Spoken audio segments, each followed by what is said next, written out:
민수기 35장 1절부터 15절까지만 함께 읽겠습니다. 여호와께서 여리고 맞은편 요단강 가 모압 평지에서 모세에게 말씀하여 이르시되 이스라엘 자손에게 명령하여 그들이 받은 기업에서 레위인에게 거주할 성읍들을 주게 하고 너희는 또 그 성읍들을 두르고 있는 초장을 레위인에게 주어서 성읍은 그들의 거처가 되게 하고 초장은 그들의 재산인 가축과 짐승들을 둘 곳이 되게 할 것이라. 너희가 레위인에게 줄 성읍들의 들은 성벽에서부터 밖으로 사방 1000규빗이라. 성을 중앙에 두고 성 밖 동쪽으로 2000규빗, 남쪽으로 2000규빗, 서쪽으로 2000규빗, 북쪽으로 2000규빗을 측량할지니 이는 그들의 성읍의 들이며 너희가 레위인에게 줄 성읍은 살인자들이 피하게 할 도피성으로 6성읍이요 그 외 42성읍이라. 너희가 레위인에게 모두 48성읍을 주고 그 초장도 함께 주되 너희가 이스라엘 자손의 소유에서 레위인에게 너희가 성읍을 줄 때에 많이 받은 자에게서는 많이 떼어서 주고 적게 받은 자에게서는 적게 떼어줄 것이라. 각기 받은 기업을 따라서 그 성읍들을 레위인에게 줄지니라. 여호와께서 또 모세에게 말씀하여 이르시되 이스라엘 자손에게 말하여 그들에게 이르라. 너희가 요단 강을 건너 가나안 땅에 들어가거든 너희를 위하여 성읍을 도피성으로 정하여 부지 중에 살인한 자가 그리로 피하게 하라. 이는 너희가 복수할 자에게서 도피하는 성을 삼아 살인자가 회중 앞에 서서 판결을 받기까지 죽지 않게 하기 위함이니라. 너희가 줄 성읍 중에 6을 도피성이 되게 하되 세 성읍은 요단 이쪽에 두고 세 성읍은 가나안 땅에 두어 도피성이 되게 하라. 이 6성읍은 이스라엘 자손과 타국인과 이스라엘 중에 거류하는 자의 도피성이 되리니 부지 중에 살인한 모든 자가 그리로 도피할 수 있으리라. 아멘. 예, 반갑습니다. 날씨가 많이 추워졌는데 모두 더 건강하게 지내시기를 바랍니다. 하나님께서 이스라엘 12지파 가운데 레위 지파를 택하여서 성읍에서 봉사하게 하고 또 성막의 기구들을 설치하고 나르고 철거하고 또 거기서 봉사하고 그런 일들을 맡겼는데 제사장들을 또 돕는 일을 맡기고 레위인들이 광야 행진 중에는 그렇게 성막을 중심으로 이제 거처를 삼아 지내기도 하고 성막을 이동시키기도 하고 항상 성막 주변에 모여 살았단 말이죠. 그러나 이제 가나안 땅에 들어가게 되면 성막 주변에만 모여 살 수가 없고 땅이 넓어지니까 이스라엘 백성들이 가나안 땅 또 요단강 동편까지 넓게 퍼져 사니까 한 곳에 모여만 살 수가 없단 말이죠. 레위인들이. 그래서 그 레위인들이 전국에 흩어져 살게 하되 이제 아무데나 살아라 뭐 그렇게 할 수는 없잖아요. 그래서 레위인들만 지낼 수 있는 그런 거처 마을과 또 마을에 딸린 이게 초장 풀밭 이런 것을 줘라. 1절부터 8절은 레위인들에게 이 성읍과 목초지를 줘라 하는 것이고 나머지 9절부터 마지막 절까지는 도피성에 대한 이야기를 하고 있습니다. 이제 이렇게 민수기는 거의 이제 끝나가게 되는데 레위인들에게 성읍과 초장을 주라. 초장 그러니까 뭐 이렇게 초고추장 찍어 먹는 초장인 줄 알고 우리 이 시편 23편에 우리 푸른 초장 그러니까 초장은 빨간색인데 왜 푸른색이지? 요즘 젊은 애들은 푸른 초장 이해가 안 돼가지고 초장이 왜 푸른색이에요? 빨간색이지? 그래서 초장이라고 하지 말고 풀밭 이해하기 쉽게 그냥 푸른 풀밭으로 인도하시는도다 그래야지. 여기 자꾸 초장 그러니까 자꾸 회 생각나고 초장 생각나고. 초장은 풀밭이죠. 풀밭 목초지입니다. 가축들을 먹일 수 있는 그런 풀밭을 초장이다 이렇게 한자로 표현을 했습니다. 그들이 살 수 있는 거처 성읍이죠. 마을 그리 크진 않았던 것 같아요. 한 1,000명 정도가 모여 살 수 있는 동네니까 글쎄 뭐 시골 한 부락 정도 그 정도가 아마 될 것 같아요. 그런 마을과 또 이 레위인들은 농사는 짓지 않았지만은 그 백성들로부터 이제 11조를 받잖아요. 곡식. 근데 뭐 지금처럼 이렇게 현금을 받는 게 아니고 곡식을 받고 가축을 받는단 말입니다. 처음 태어난 새끼를 드리기도 하고. 그러면 이 가축들을 그냥 들어오는 대로 다 잡아먹을 수는 없잖아요. 이걸 키워야 되니까. 이걸 키울 수 있는 풀밭이 필요하단 말이죠. 그래서 이제 마을, 도시라 그러기는 좀 그렇고, 한 부락, 이 마을과 그 마을에 딸린 풀밭. 그래서 그 마을로부터 1,000규빗. 근데 조금 좀 헷갈리는 부분이 4절에는 들은 성벽에서 사방 1,000규빗 그래 놓고 동서남북으로 각 2,000규빗. 이게 1,000규빗.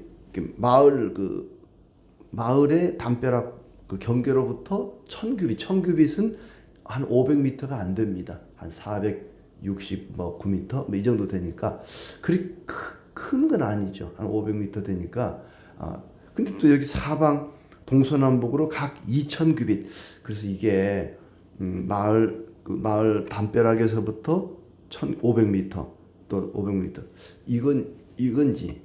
그러면은 이쪽에서 이쪽까지 2,000규빗이 되니까 그러면 또 마을 크기가 있는데 그냥 2,000규빗 계산이 잘 안 돼요. 이게 또 어떤 사람은 1,000규빗은 이 우리 동물들을 가축들을 이렇게 가둬두는 그 막사 이거고 거기서부터 1,000규빗이 또 풀밭이다 이렇게 해석하는 사람도 있고 아무튼 그게 뭐 거리가 얼마냐 이건 크게 중요한 것 같지는 않아요. 일단 마을이 주어졌고 마을로부터 어느 정도 경계까지 풀밭이 이렇게 주어졌다. 참 그림으로 상상해 보면 멋있을 것 같아요. 마을이 있고 풀밭이 딱 사방으로 빙 둘러서 푸른 풀밭이 있고 참 그 목가적인 그런 서정적인 그런 마을 같기는 한데 아무튼 그런 마을과 풀밭이 레위인들에게 주어졌다. 몇 개가 주어졌느냐? 전체가 48개인데 그 중에 이제 뒤에 나오는 도피성이 6개 있습니다. 그러니까 도피성은 모두 레위인들이 사는 그런 마을 중에 6개를 정해서 도피성을 삼았다. 그 외에는 42개 합쳐서 48개인데 그러면 어느 지파가 이걸 내줘야 되느냐? 레위인들의 이 거처를 내주면 자기들이 갖는 땅은 좀 줄어들잖아요. 그러니까 서로 안 내놓으려고 그럴 거 아니에요. 그래서 이제 많이 받은 자는 각 지파별로 넓은 땅을 받은 자는 많이 내어놓을 것이고 적게 받은 지파들은 적게 내어놓을 것이다. 이렇게 함으로써 공평하게 하나님 참 공평하게 많이 받은 자는 많이 내놓고 적게 받은 자는 적게 내놓고 이렇게 해서 48개를 줘라. 만약에 이렇게 하지 않고 레위인들이 한 곳에 전국 한 곳에 뭐 대전 그러면 대전에 다 이렇게 모여 살면 좀 균형이 안 맞을 것 같아요. 왜냐하면 레위인들이 하는 역할이 단순히 성막 봉사만 아니라 백성들에게 하나님 말씀을 가르쳐주고 성도는 이렇게 사는 것입니다. 가르쳐주기도 하고 모범을 보이기도 하고 또 뭐 율법을 전수하기도 하고 여러 가지 어떤 신앙적인 교육과 지식을 전달하고 가르치고 하는 그런 종교적인 일을 감당했거든요. 근데 이분들이 한 곳에 모여만 살면 그 인근은 굉장히 신앙적으로 이렇게 지식이 좀 풍부하지만 또 변방에 가면은 좀 소홀히 될 거 아닙니까? 신앙적으로. 전국에 흩어져 살게 되니까 48개의 마을이 전국에 흩어져서 골고루 레위인들이 흩어져 사니까 전국에 있는 모든 이스라엘 백성들이 이렇게 신앙의 어떤 혜택을 받는 거죠. 율법을 배우기도 하고 신앙의 모범을 보기도 하고 지금도 그렇죠. 교회가 서울에만 딱 모여 있다. 하나만 딱 있다. 전부 모든 전국의 백성들이 다 여기 와서 예배드려라. 그럼 얼마나 불편하고 뭐 제주도 뭐 강원도 산골짜기는 얼마나 힘들겠어요. 근데 전국에 골고루 교회 없는 동네가 없어요. 전국에 어디를 가든지 교회는 다 있어요.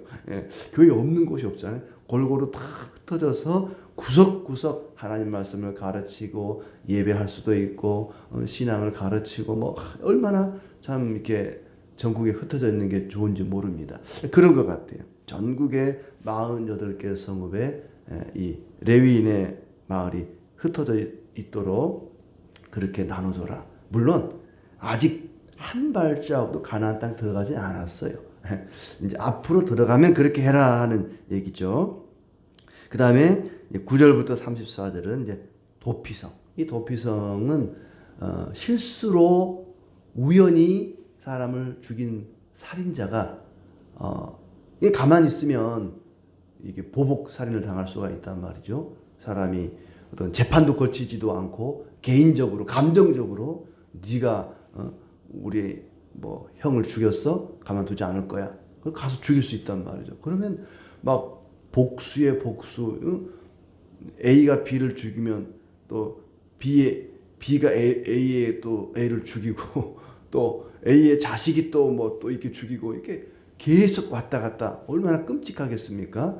그러니까 그런 어떤 불행한 일이 없도록 실수로 우연히 잘못해서 요즘으로 말하자면 과실치사죠. 그렇게 사람을 죽였을 경우에는 정식 재판이 있기 전까지는 도피성에 피해 있어라.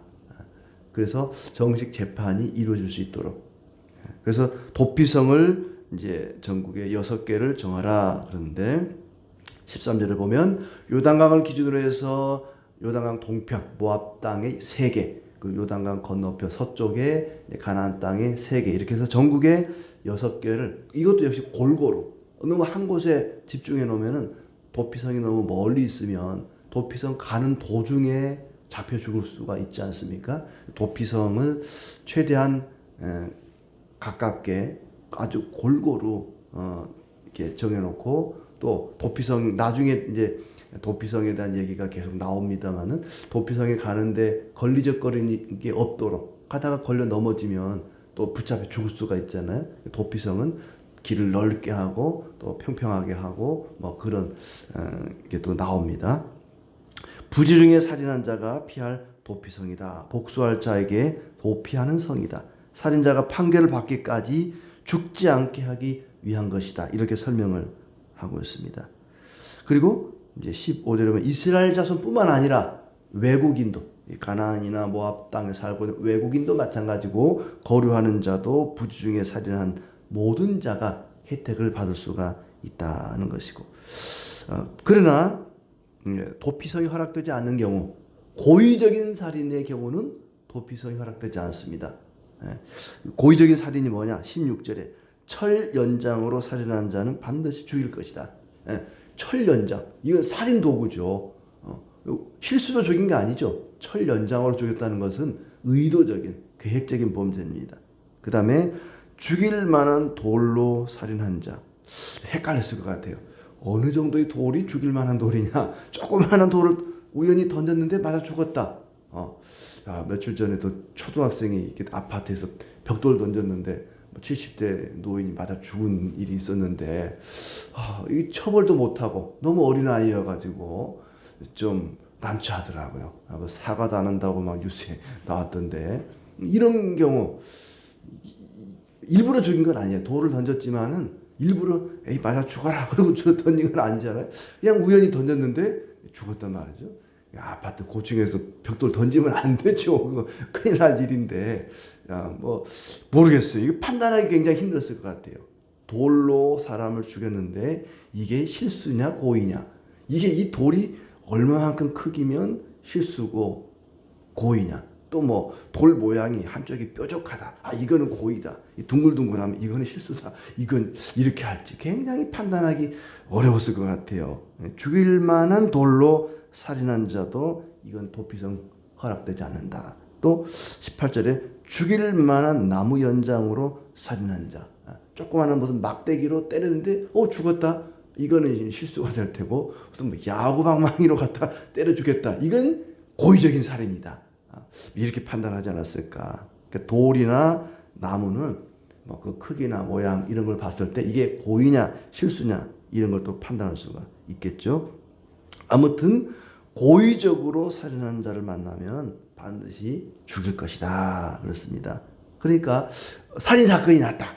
그러면 이제 재판을 해야 되는데 공개적인 재판을 합니다. 이 사람을 놓고 많은 사람들이 둘러 지켜보는 가운데 재판장들이 재판을 하는데 실수냐 고의냐를 판단을 하죠. 근데 그 판단을 하기 전까지 도피성이 가 있으라는 거예요.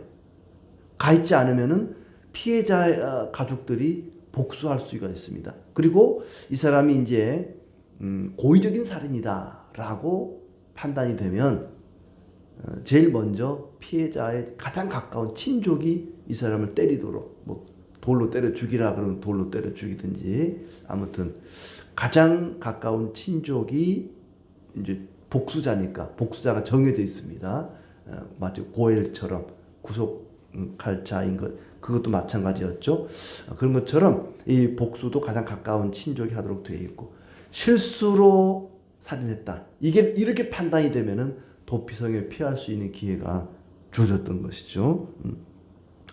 또 22절부터는 이제 실수로 죽이는 경우가 나옵니다. 악의가 없이 우연히 사람을 밀치거나 기회를 엿봄이 없이 무엇을 던지거나 보지 못하고 사람을 죽일 만한 돌을 던져서 죽였을 때에 이는 악의도 없고 해하려 한 것도 아닌즉 그렇습니다. 의도가 중요하다는 거죠. 악의도 없고 악한 의도가 없이 해하려고 일부러 한 것이 아닌 경우에는 이것은 도피성으로 피할 수 있다. 피를 보복하는 자의 손에서 살인자를 건져내어 그가 피하였던 도피성으로 돌려보낼 것이요. 언제까지 거기 지내야 되느냐? 대제사장이 죽기까지 거기에 거주할 것이니라. 대제사장이 죽으면 자기 집으로 돌아갈 수가 있었습니다. 딱 도피성 갔는데 대제사장이 거의 죽기 전에 노인이다. 그러면 아유 얼마 조금만 살다 가겠군 뭐 그러겠죠. 너무 새파란 젊은 대제사장이다. 그러면 큰일 났네 이거. 저 사람이 죽기까지 기다려야 되는데 좀 그러지 않았을까. 근데 왜 대제사장이 죽기까지 거기 살아야 됐을까? 이거에 대해서도 의견이 두 가지로 나눠집니다. 하나는 대제사장이 죽는다는 것은 이 죄인의 죄를 대신에 대속의 죽음을 죽는 것이다. 대제사장이 이 사람을 대신해서 죽은 거니까 그 사람이 죄 문제가 해결됐다. 그러니까 너는 자유다. 예수님이 우리를 대신하여 죽으심으로 우리가 해방이 된 것처럼 죽음으로부터 해방이 된 것처럼 대제사장이 대속의 죽음을 죽은 것이니까 너는 자유다. 또 이런 의미도 있고 또 하나는 이 레위 지파의 땅이잖아요. 그 마을이. 그리고 레위 지파의 가장 수장이 대제사장입니다. 그러니까 살인자는 대제사장의 노예가 된 것이다. 대제사장이 죽었으니까 주인이 죽고 없으니까 너는 이제 노예가 해방이 된 것이다. 자유다. 집으로 돌아가라. 뭐 그런 이제 의도다라는 해석도 있습니다. 어느 것이 더 옳은지는 잘 모르겠어요. 그러나 아무튼 대제사장이 죽을 때까지 도피성에 지내야 되고 그 전에 도피성을 나가게 되면 그 사람은 때려 죽여도 말을 못한다는 거예요.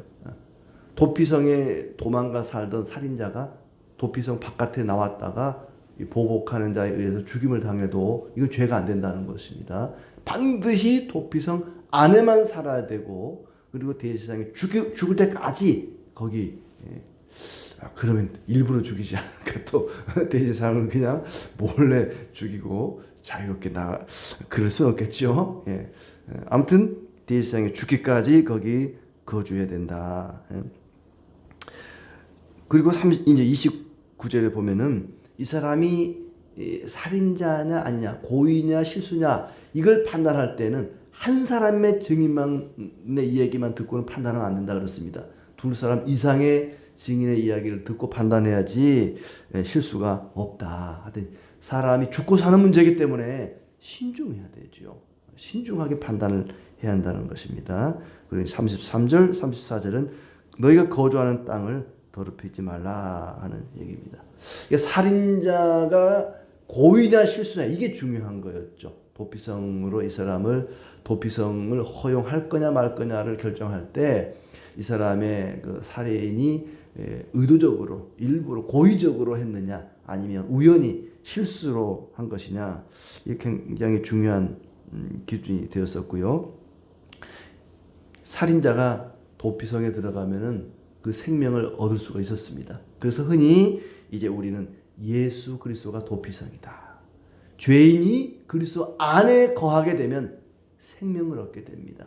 그러므로 예수 그리스도가 도피성이고 또 한편으로 보면은 교회가 도피성이 되어야 됩니다. 죽을 수밖에 없는 죄인들이 그리스도의 몸인 교회 안에 들어옴으로써 그리스도 안에 거하게 되고 새 생명을 얻게 됩니다. 죽음을 면하게 됩니다. 영원한 죽음을 면하게 되는 것이죠. 그러나 도피성을 떠나면 죽어도 할 말이 없습니다. 그리스도를 떠난 자에게는 멸망밖에 남는 것이 없다. 하나님을 떠나지 않고 하나님 안에 거하는 자는 하나님의 긍휼하심을 입게 될 것입니다. 거기에는 누구도 예외가 없습니다. 본토인이든지 타국인이든지 거류민이든지 누구든지 도피성의 혜택을 받을 수가 있었습니다. 누구든지 살인자가 실수로 고의로 살인했을 경우 도피성 안에 오면 살 수 있었던 것처럼 세상 어느 민족, 어느 혈통, 어떤 나라의 백성이든지 간에 그리스도 안에 거하는 자는 새 생명을 얻게 되는 것이다. 바로 그리스도가 도피성이다.